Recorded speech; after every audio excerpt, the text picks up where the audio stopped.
Exercise set 2.6, Chapter Exercises, from a Workbook for Arguments by Morrow and Weston. The objective of this exercise set is to give you practice using rules 7 through 11 to evaluate arguments for generalizations. Here's a few tips for success. To evaluate an argument means to decide how strong the argument is. When you encounter an argument in which someone tries to support a generalization by giving examples, ask yourself how well it follows rules 7 through 11. The better it does, the stronger the argument is. To be sure that you've done a thorough job evaluating an argument, it's best to take a systematic approach. Go through rules 7 through 11, one by one, asking yourself how well the argument follows each one. For Rule 7, there are some things to keep in mind when applying this rule. In general, the more examples an argument gives, the better it does in following Rule 7. Although Rule 7 literally says that an argument should use more than one example, 2 examples usually aren't much better than 1. The real question is whether the argument gives enough examples. How many is enough? That's a tough question. When an argument is generalizing about a small number of things, it's best to look at every one of those things. When there are too many examples to consider all of them, you need to take a sample. Knowing how big a sample needs to be to count as enough examples is tough, since it varies from case to case. But you should know that it's possible to support generalizations about really large groups, like the entire population of the United States, based on surprisingly small samples, sometimes only 1,000 or 2,000 people, provided that the samples are truly representative. And we see this kind of thing with the American Community Survey, the survey that happens between the census and that gives us information about the people in the United States. Rule number 8. In deciding how well an argument follows rule number 8, keep in mind what you learned from exercise set 2.2. Ask yourself how many of the examples are representative or whether the sample is unbiased. If most or all of them are representative, or if the sample is reasonably unbiased, the argument does a good job following Rule 8. Rule 9. To decide whether an argument follows Rule 9, ask yourself whether you need to know any background rates. Often, background rates are expressed in terms of percentages. Suppose someone tells you that their faulty ignition switch, made by General Motors, have caused 31 car crashes. In order to conclude that General Motors cars are notably unsafe, you need to know what percentage of General Motors cars have crashed because of a defective ignition switch. Does the argument provide that percentage, or at least the information you need to calculate that percentage? Or can the arguer reasonably assume that you know the background rates, in this case actually very low? If not, the argument does a poor job following rule number 9. Rule number 10. Deciding whether an argument follows rule number 10 is more difficult because there are so many ways that statistics can be abused.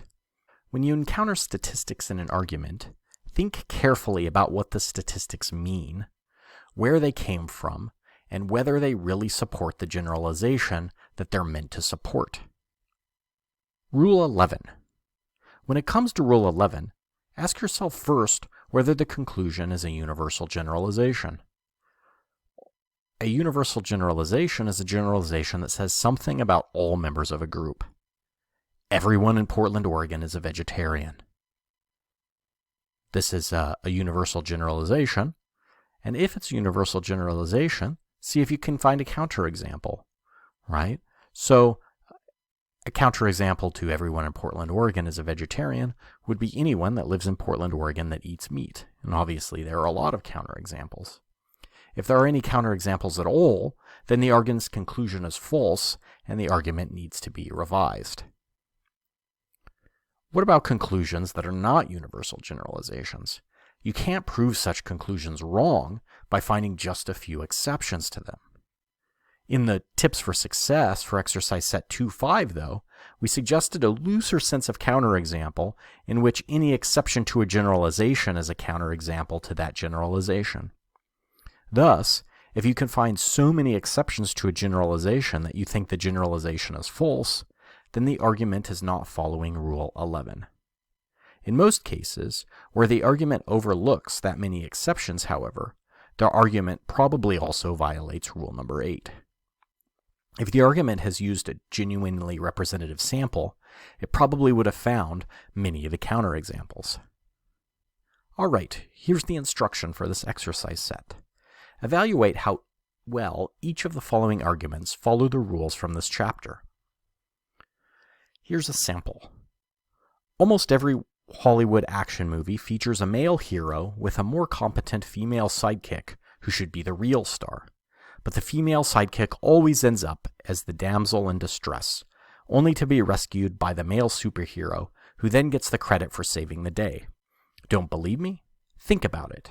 In the original Star Wars movie, bumbling Luke ends up saving Leia, despite the fact that she's the one who knows how to use a blaster. In Harry Potter and the Chamber of Secrets, Harry rescues his far smarter and more competent friend Hermione. In Guardians of the Galaxy, Gamora is one of the fiercest fighters anywhere, but Peter gets to save the day. Okay, here's a probable response. While male heroes do outnumber female ones in Hollywood blockbusters, this argument is fairly weak. It follows the letter of Rule 7 by giving more than one example, but not the spirit of the rule, since it only gives 3 examples out of all of the Hollywood action movies that were released since Star Wars. The argument's oldest example came out in 1977. It's not clear whether the argument follows Rule 8 about using representative examples, since it's not clear how they came up with them, but the examples don't seem representative at all of Hollywood action movies.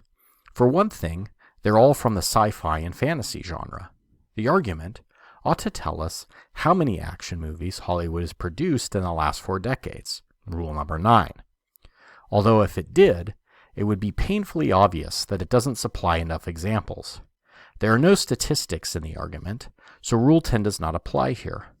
A quick web search for female action heroes produces tons of counterexamples, from Lieutenant Ripley in Alien movies to the Hunger Games movies and Mad Max and Fury Road, not to mention action movies like Charlie's Angels and Kill Bill that focuses exclusively on heroines.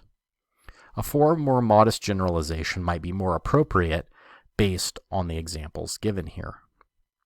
Okay, we'll look at one more. In a nationally representative online survey conducted by a dairy industry group, roughly 7% of adult Americans, that's 16.4 million adult human beings, said that chocolate milk comes from brown cows. Therefore, 7% of Americans think we live in some kind of Willy Wonka fantasy world where some cows produce chocolate milk. This argument's not very strong. On the one hand, it sounds like it does reasonably well on the first 3 rules. It probably uses enough examples, since it's based on a survey that at least claims to be nationally representative, and it sounds like it's trying to follow Rule 8, although the fact that it's an outline survey raises some questions about how random the sample really is. We'd need more information to find out. There's no real question of background rates here, Rule number 9. The argument even does a fine on counterexamples, since it implicitly acknowledges that 93% of adults surveyed did not believe that chocolate milk came from brown cows. The problem with this argument, though, is that it takes the survey answer at face value, rather than looking at the statistics with a critical eye. The statistics we're given show that 7% of the survey respondents in an online poll said that they think chocolate milk comes from brown cows. But it seems way more likely that most of those people were just joking than that they really believed this. Let's hope anyway. All right, here's an example of a weaker response. This argument's quite strong, but it could be stronger. It says the examples come from a nationally representative survey, so it must have lots of examples. Rule 7. That represent the U.S. population as a whole. Rule 8. It reports both percentages and absolute numbers, which helps us understand the background rate. Rule 9. It should probably look at the statistics about chocolate milk coming from chocolate cows more critically, though, Rule 10. It accounts for counterexamples, Rule 11, by looking at everyone in the survey, not just those who think that chocolate milk comes from chocolate cows. So it follows all the rules from this chapter except for one. So notice the difference between the strong response and the weak response. For one thing, the strong response continues to challenge the argument, trying to find its weak spots in order to improve it, whereas the weak response is trying everything it can to make the argument seem good. Generally speaking, I think you're going to be a lot better off if you try to challenge the argument as opposed to just saying, this is a pretty good argument.